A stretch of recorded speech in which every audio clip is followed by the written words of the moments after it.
ലോകാത്ഭുതമായി മാറാൻ വേണ്ടി പോകുന്ന ഒരു ചിത്രരചനയാണ് നടക്കുന്നത്. 10 ദിവസം കൊണ്ട് ഈ ചിത്രം പൂർത്തിയാകും. 3-ാം തീയതി ശ്രീ മോഡിജി ഈ നഗരത്തിൽ സമ്മേളനത്തിൽ പങ്കെടുക്കുമ്പോൾ അദ്ദേഹം ഈ ചിത്രം ഔപചാരികമായിട്ട് അദ്ദേഹത്തിന് സമർപ്പിക്കും. അദ്ദേഹം ഈ ചിത്രം ഉദ്ഘാടനം ചെയ്യും.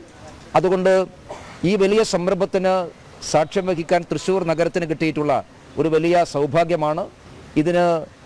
ആ സൗഭാഗ്യത്തിന് സാഹചര്യമൊരുക്കിയ ശ്രീ ബാബുവിനെ ആത്മാർത്ഥമായി അഭിനന്ദിക്കുന്നു. മോഡിജിയോടും രാജ്യം ഭരിക്കുന്ന ഭരണകൂടത്തോടുമുള്ള നമ്മുടെ നാട്ടിലെ ജനങ്ങളുടെ അളവറ്റ സ്നേഹത്തിൻ്റെയും അവരദ്ദേഹത്തോടുള്ള അഭിവാഞ്ഛതയുടെയും പ്രതിഫലമായിട്ടാണ് ഞങ്ങളിതിനെ കാണുന്നത്.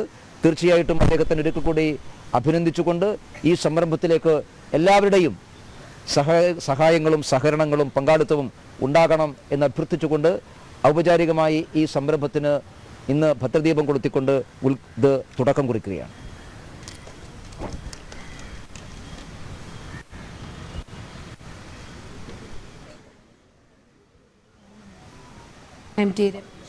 തൃശ്ശൂരിൽ പ്രധാനമന്ത്രിയുടെ വരവിന് മുന്നോടിയായുള്ള മണൽ ചിത്രത്തിൻ്റെ ഉദ്ഘാടനം 51 അടിയുള്ള മണൽ ചിത്ര നിർമ്മാണത്തിൻ്റെ ഉദ്ഘാടനം നിർവഹിക്കുന്നതിൻ്റെ തത്സമയ ദൃശ്യങ്ങളാണ് നമ്മൾ കാണുന്നത്.